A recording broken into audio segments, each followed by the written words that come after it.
Section 1. You will hear a conversation between a housing agent and a college student who wants to rent a house. First, you have some time to look at questions 1 to 4.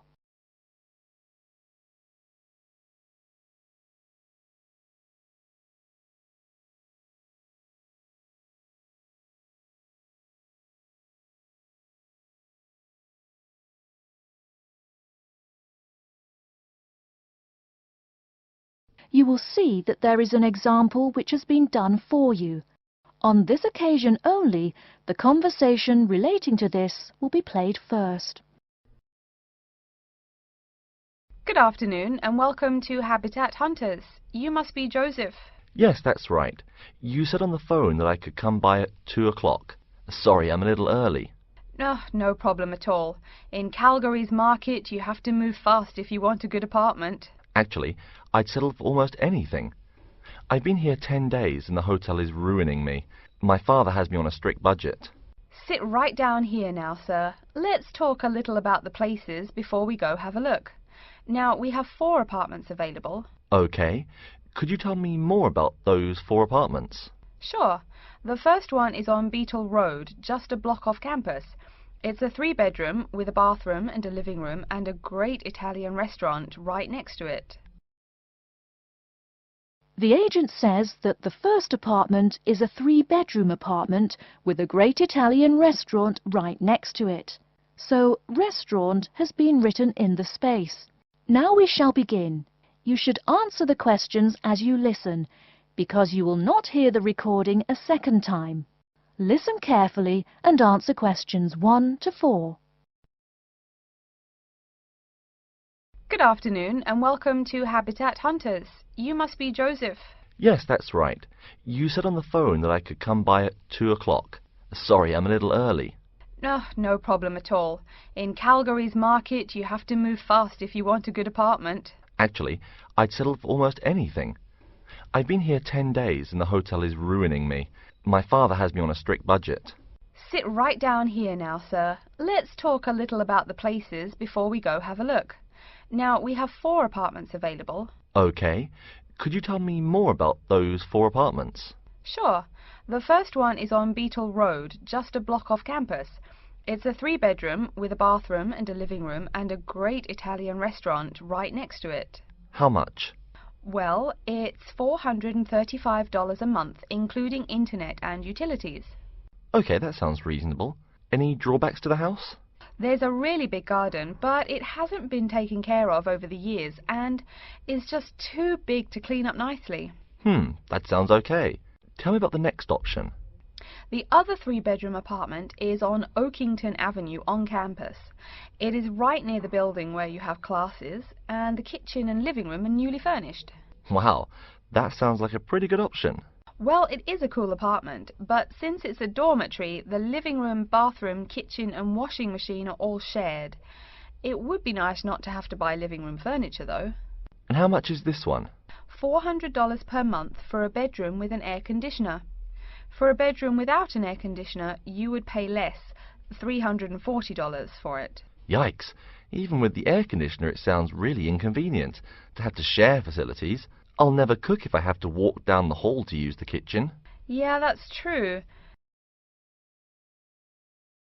Before you hear the rest of the conversation, you have some time to look at questions 5 to 10.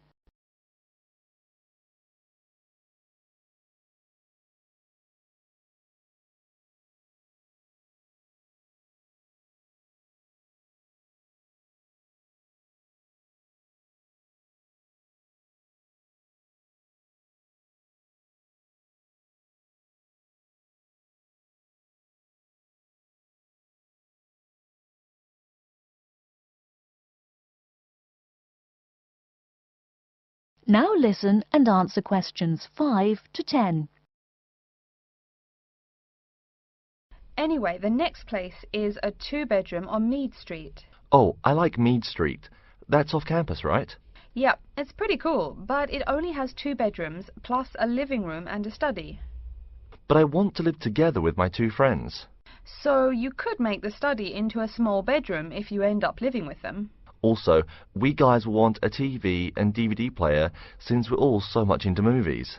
Well, this place has a great TV and VCR, but no DVD player. No DVD? That's so weird. Are any other facilities provided? As you said, weird enough, it also comes with a wash basin. Is there a washing machine? I think we need that more than just a wash basin. I'm afraid there's no washing machine in the apartment. Wow, that's so old-fashioned. Maybe it's not the best choice for 3 college guys. How much is it? Well, it's $600 per month, but of course it would be cheaper if you made it into 3 bedrooms instead of 2. Where is the apartment located? It's 2500 Mead Street, where there are a lot of bars. It would be affordable, but it would get pretty noisy. And that sounds really expensive for an old place in a noisy area. How about the last place? This one's on campus in the Devon Close complex. It's a 1-bedroom, so it will be a little quieter than the Mead Street place. 1 bedroom, huh? That could be good for focusing on my studies. What else does it have? It comes with a living room and a study, and includes a really nice lamp in the study that has a bunch of different settings. You know what else is cool? There's a dining hall downstairs, so all evening meals are free. You can purchase breakfast and lunch, but meals after 6 p.m. are free. Wow, this place sounds too good to be true. Is it really expensive? It's all right, $500 per month, but there's no bathroom. What? No bathroom? Well, there's no bathroom in the apartment, but there's one at the end of the hall. Thanks. I think now I just have to decide whether I want to live alone or not. Yeah, which one do you prefer? I think I'd choose either this apartment or the one on Beetle Road. Okay, you'd better think about it, and then you can contact me ASAP. Fine. Thanks for your help. You're welcome. That is the end of section 1. You now have half a minute to check your answers.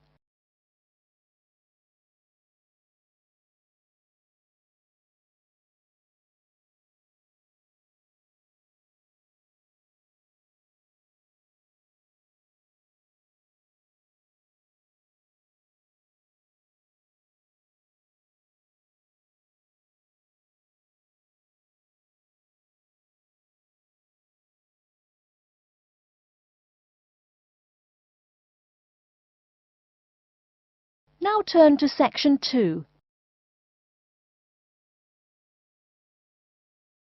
Section 2. You'll hear a talk about the waste collection in Baltimore. First, you have some time to look at questions 11 to 15.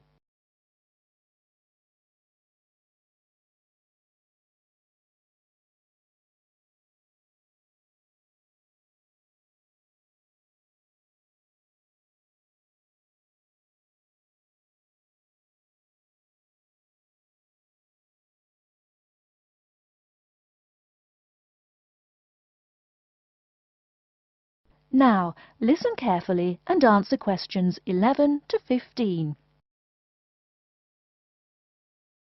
Hi folks, my name is Loretta Johnston, and I'm here from the Baltimore Department of Public Waste. Thank you for coming out to our community meeting tonight. I've got a few words to say about the waste collection here in Baltimore. First, there's the sorted collection bins themselves. They're made of sturdy, solid material, so none of your trash can seep out or puncture the bin. Also, since these things sit out on the curb overnight, rain or shine, they have to be waterproof. We can't have water getting up in it and filling up the bin.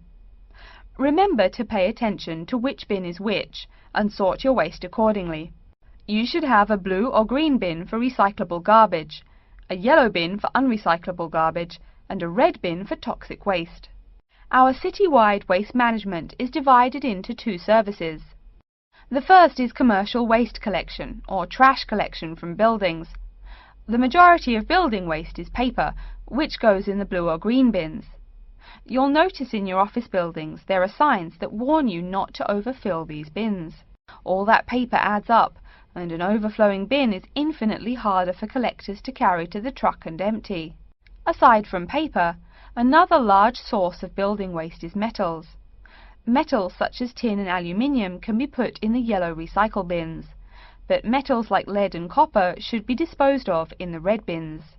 These heavy metals are harmful to the environment and exacerbate our city's existing pollution problem. That's about all the information you need for building waste. Moving on to the second service, household waste collection is probably what you primarily think of when you think of what we do here. Many of the same guidelines apply, the sorting is the same, etc. Please remember to keep garbage like kitchen waste in a plastic bag. It makes collection easier and lessens the abominable rotten trash smell. Before you hear the rest of the talk, you have some time to look at questions 16 to 20.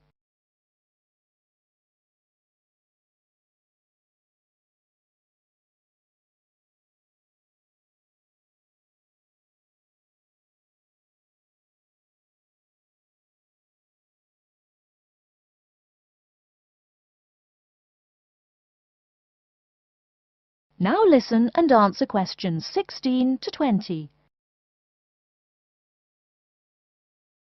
So, after we take your trash away, what happens to it? We take all the garbage to one of a number of garbage disposal plants, each of which is located in the middle of an open space of some sort.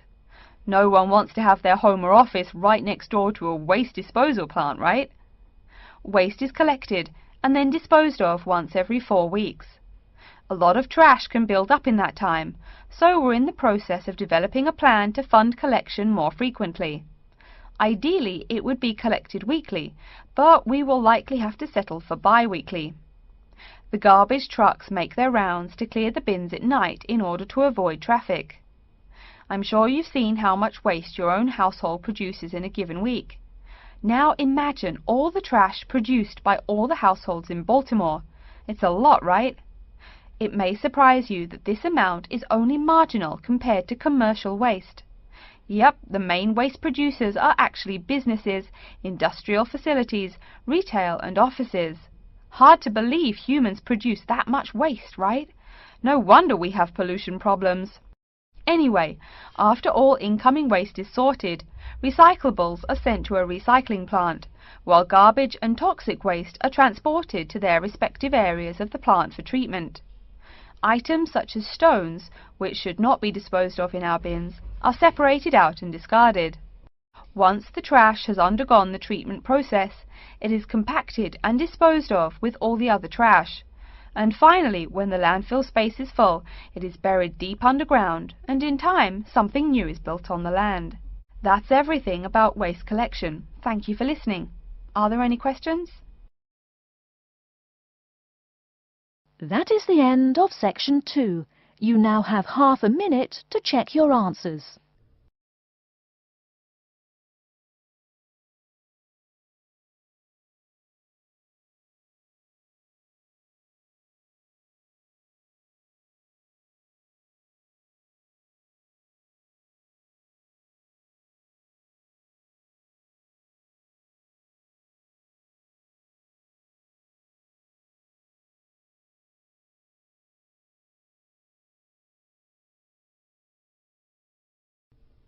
Now turn to section 3. Section 3. You will hear a student called Julie talking to her classmate named Ricky about a new essay that Professor Johnson assigned. First, you have some time to look at questions 21 to 24.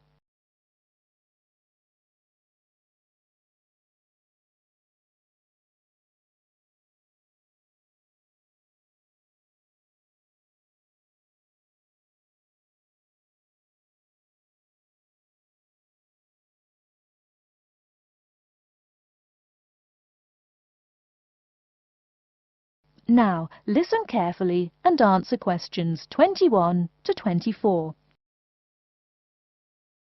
Hi, Julie, it's Ricky. Hi Ricky, how are you? I noticed you weren't in psychology today. I'm feeling sick, so I didn't go to school today. Would you mind telling me what I missed in class? Sure thing. I'm sorry you're not feeling well. Anyway, we spent most of the class talking about a new essay that Professor Johnson assigned. You need to choose one of the bold headings from the note system and research it. Wow, I picked the wrong day to miss class, huh? You sure did. Could you tell me the specific requirements of this paper? Sure. You need to find scientific research that supports your claim as one of your references. It can be from some of the case studies we discussed in class, or you can find your own. Or even better, you can conduct your own research. I'm sure that would get you an A. Have you decided what you're going to do yet? Also, where are you getting your references? Yeah, I'm going to research facial recognition by infants. I've already found a few experiments in scientific journals. That would probably be a good start for you. There are tons of journals in the library. Great idea, thanks. I'm considering writing my essay on the effects of one of the psychotropic drugs we talked about in class. I'm sure there is lots of stuff about it on the internet. Are we allowed to use information from the internet? Sure, you can use that as long as it's not your main source for information. You'll probably want to cite some of the experiments we went over. Good idea, thanks. I'm going to try to find some information from a bunch of different sources. Before you hear the rest of the talk, you have some time to look at questions 25 to 30.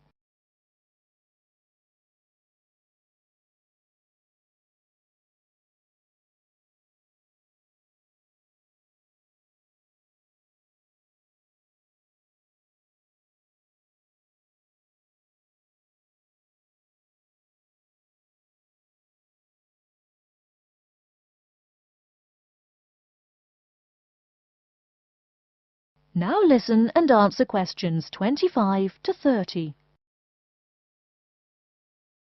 Are there any specifications on how the essay should be written? Yeah, Professor Johnson wants it double-spaced. It should be between 6 to 10 pages long. 6 to 10 pages? That's so much. Oh, it's going to take forever. I know, the whole class groaned when he said that. Anyway, you also need to put the title in italics and... Wait, each section heading or just the main heading? Only the main heading should be in italics. I think section titles are supposed to be in the same format, but maybe in bold. You'll have to check that in class next time. Oh, okay. So I take it that the report has to be typed, since there are so many requirements. What are the other formatting requirements? Yep, it's got to be typed.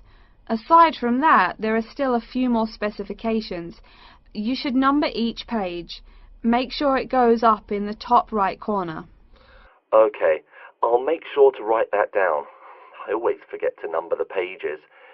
Do we need to title and date each page too? You need the shortened title on every page, but no need to include the date. That should just be on the cover page. Okay, thanks. No problem. Also, make sure the margins are 3.25 pixels wide. What? I'm not even sure how to do that. Oh, it's okay, I can show you. It's really easy. I think that's all the directions he gave us. A lot of formatting requirements, but we have the freedom to research many things that we like, so that's good. Oh, I almost forgot.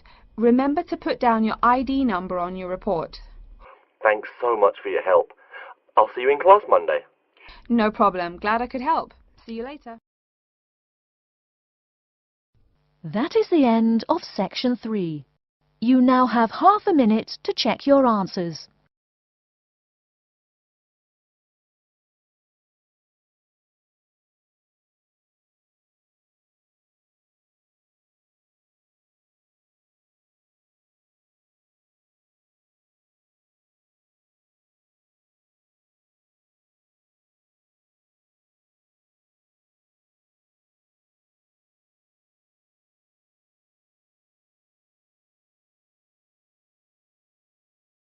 Now turn to section 4. Section 4. You will hear a lecture on environmental science. First, you have some time to look at questions 31 to 40.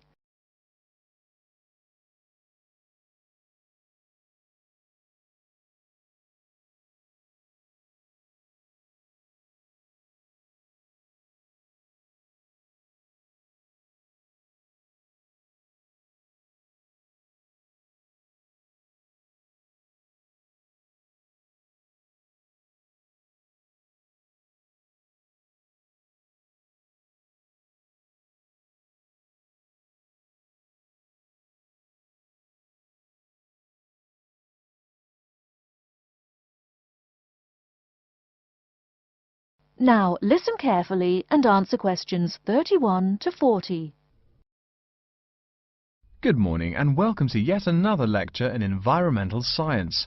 I don't think I'm telling you a secret when I mention that water is a big worry here in Australia. The stuff is scarce. Perhaps that's why we drink so much beer, eh? Seriously though, a safe and reliable source of water is one of the great concerns of people everywhere. Moreover, as the world population grows, the pressure on existing water supplies grows greater and greater. Think about it. Our economic system demands that there be more and more consumers. The growing number of people has been tied to climate change, including droughts. So more people means less water. But our economic system demands a high birth rate. Forget about oil. Soon enough you will see wars for water. Mark my words. But today I'm going to confine my remarks to Australia. As noted already, here down under the water supply is extremely scarce. The only drier continent is Antarctica, and remember, no one really lives there anyway. Moreover, in recent years, the wind patterns have changed. Rain that used to fall on the country now falls out to sea hundreds of miles to the south.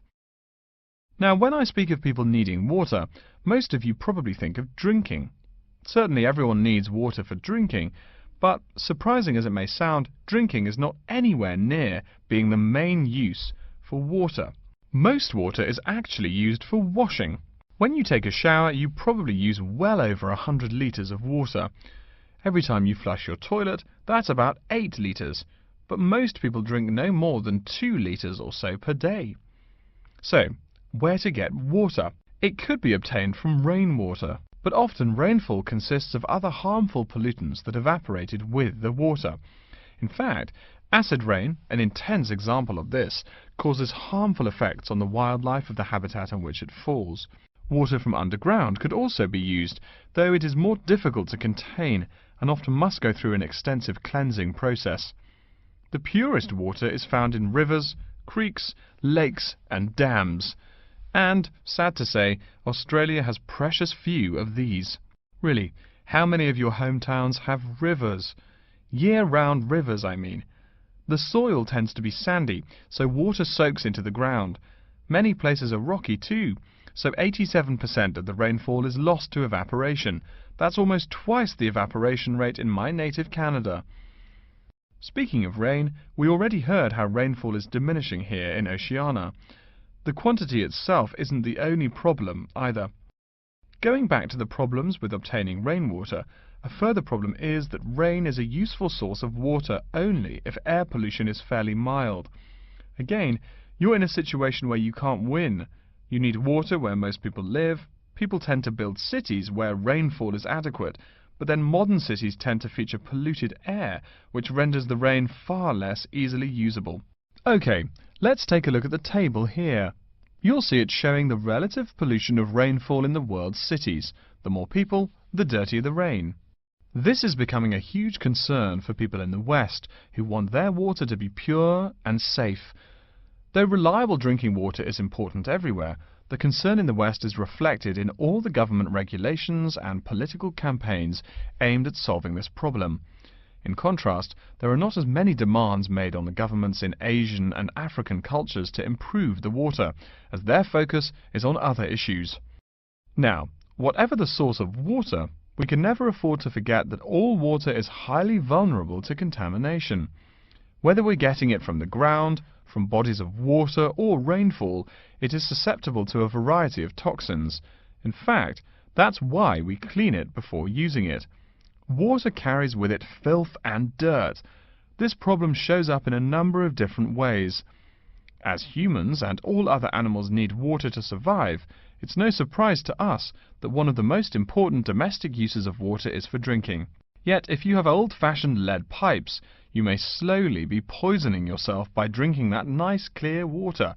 The industrial pollution, farm chemicals and leaky landfills are well-known sources of contaminants as well.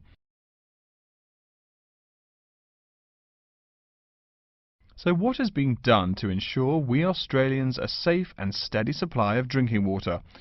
There are a lot of initiatives that make admirable efforts to remedy this issue. We'll be talking about this when we meet again on Thursday, but as a preview, I can tell you that so far the amount of real solutions that have been produced is not nearly adequate. Traditionally, we've been very free in this country. That means that every person and every province tend to go its own way. So the mechanisms for water management are, in a word, insufficient.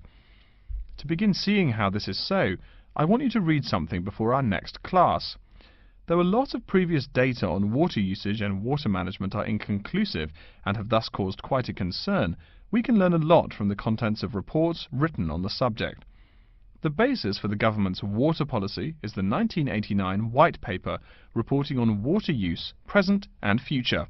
If you compare the numbers offered in the paper with those in the text, you'll find that the report is rather untrustworthy. Truth being told, I'm being too kind when I say that. That is the end of section 4. You now have half a minute to check your answers.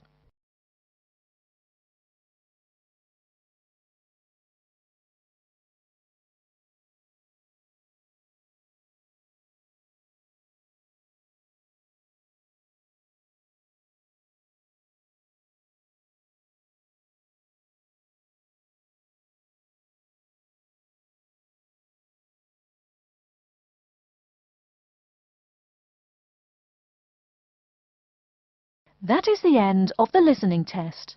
In the IELTS test, you will now have 10 minutes to transfer your answers to an answer sheet.